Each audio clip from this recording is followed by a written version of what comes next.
अजित पवारांनी महाराष्ट्र लुटला अशा शब्दांमध्ये भाजपचे आमदार महेश लांडगे यांनी पलटवार केलाय। पिंपरी चिंचवड महानगरपालिकेच्या निवडणुकांमध्ये अजित पवार यांनी भ्रष्टाचाराचा मुद्दा उचलत महेश लांडगे यांच्यावर जोरदार टीका केली होती।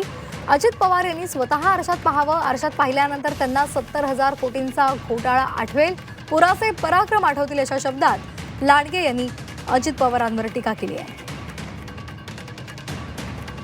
तर त्यांच्याशी बातचीत केलेली आहे आमच्या प्रतिनिधींनी, पाहूयात। महानगरपालिका निवडणुकांमध्ये अजित पवार यांनी भ्रष्टाचाराचा मुद्दा जो आहे तो उचललेला आहे आणि थेट आरोप जे आहे ते आमदार महेश लांडगे यांच्यावर केलेला आहे। महेश लांडगे यांचं अजित पवार यांच्या आरोपावर नेमकं काय म्हणणं आहे त्यांच्याकडूनच जाणून घेऊया। आका आहे भ्रष्टाचाराचा, त्याला इथून सत्तेतून उतरवायचा आहे, पैशाची मस्ती आहे, सत्तेचा माज आहे, अशा कितीतरी शेलक्या शब्दात अजित पवारांनी टीकास्त्र सोडलेलं आहे। काय सांगाल, कशा पद्धतीने तुमचं उत्तर असेल? बघा, एकतर मी स्वाभिमानी पिंपरी चिंचवडकर म्हणून मला माज आहे। पिंपरी चिंचवडचा इथला रहिवासी आहे, पिंपरी चिंचवडचा एक करदाता आहे म्हणून मला माझ्या त्या पिंपरी चिंचवडचा मला अभिमान पण आहे। आता हे आका बोका आकटाका हे शब्द त्यांच्या तोंडात शोभत नाहीत। ज्यांनी महाराष्ट्र लुटला, ज्यांनी महाराष्ट्रामध्ये असं एक जिल्हा नाही, असा एक गाव नाही, तालुका नाही जिथं यांच्या नावाने ओरडत नाहीत। आता तुम्हाला उदाहरण द्यायचं झालं, हिंजवडीपासून म्हणजे पुणे जिल्ह्यातच उदाहरण देतो, म्हणजे जवळजवळ आतापर्यंतच्या राजकारणामध्ये त्यांच्या फक्त 3-3.5 वर्ष सोडले, तर ते पालकमंत्री आहेत या जिल्ह्याचे। या जिल्ह्याची ट्रॅफिक समस्या आम्ही कधी बोललो? चाकणच्या 2 पुलांबद्दल आम्ही बोललो, तिकडली हिंजवडीच्या ट्रॅफिक बद्दल बोललो, आम्ही मार्ग काढत गेलो। ह्यांनी केलेल्या पापांवर आम्ही मार्ग काढत गेलो, ह्यांनी ज्या चुका केल्या त्याच्यावर आम्ही मार्ग काढत गेलो। आम्ही असं नाही म्हणले ह्यांनी 20 वर्ष केलं नाही म्हणून आम्ही करतोय। आमच्या नेत्यांनी आम्हाला सांगितलं, देवेंद्र भाऊंनी सांगितलं की आपल्याला मार्ग काढायचे, लोकांना समस्येत बाहेर काढायचे। ह्यांच्या आरोपावर उत्तर द्यायला आम्हाला अजिबात सांगितलं नाही।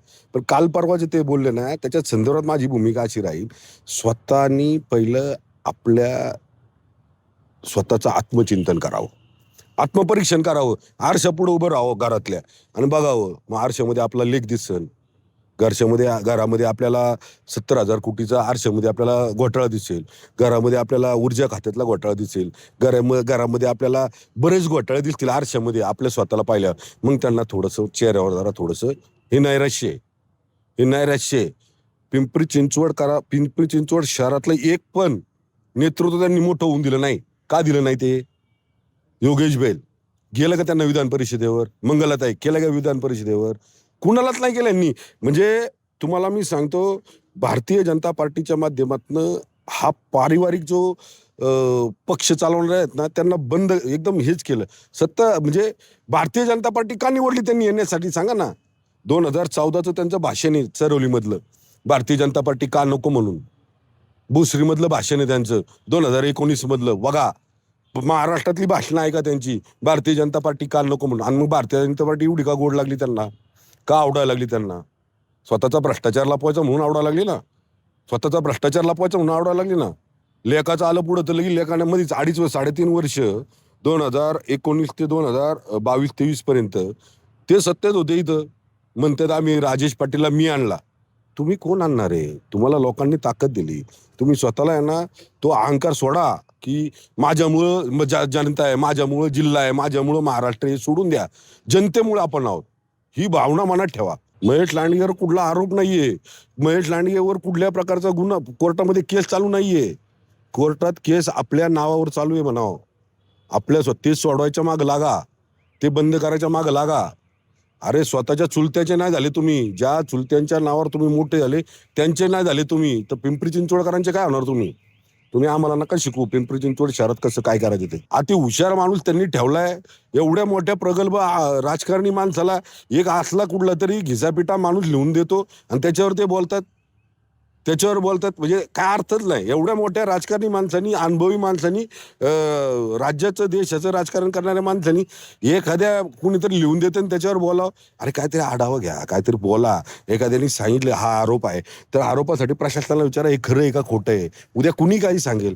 आता तुमच्या मुलावर आरोप झाले, मी कधी स्टेटमेंट दिलं का? तुमचे आरोप झाले, मी कधी स्टेटमेंट केले का? तुम्ही तुमचे आरोप झाकासाठी भाजपमध्ये आलं, कधी मी महाराष्ट्र सरकारमध्ये बोललो का? कधीच नाही बोललो। मग बोलावं लागेल मला गव्हर्नमेंटमध्ये सुद्धा. युती टिकवायची म्हणून आम्हाला काय आमच्या लोकांनी सांगितलं की आपल्याला धर्म पाळला पाहिजे, आपण राज्य शासनामध्ये एकत्र आहोत, आपण घटक पक्षाच्या नेतृत्वावर बोलताना आपल्या मर्यादा ठेवल्या पाहिजेत, आपली म्हणजे बोलण्याची पातळी सोडली नाही पाहिजे, संस्कार ठेवा, जरा राजकारणातले संस्कार ठेवा. हे जे तुमचे आरोप करण्याची जी पद्धत आहे, या पद्धतीवर आहे ना आता लोक विश्वासच ठेवत नाही. तुम्ही पिंपरी चिंचवड शहरातलं एक पण स्थानिक नेतृत्व मोठं केलं नाही, सगळे संपवले. एकंदरीतच अजित पवार हे बिनबुडाचे आरोप करत आहेत आणि एवढ्या मोठ्या नेतृत्वाने महापालिकेच्या निवडणुकीत अशा पद्धतीने आरोप करू नयेत. आम्हालाही मर्यादा आहेत, अन्यथा आम्हीही तोंड उघडू शकतो, असा थेट इशारा महेश लांडगे यांनी दिलेला आहे. कैलासपुरी, झी मीडिया, पिंपरी चिंचवड.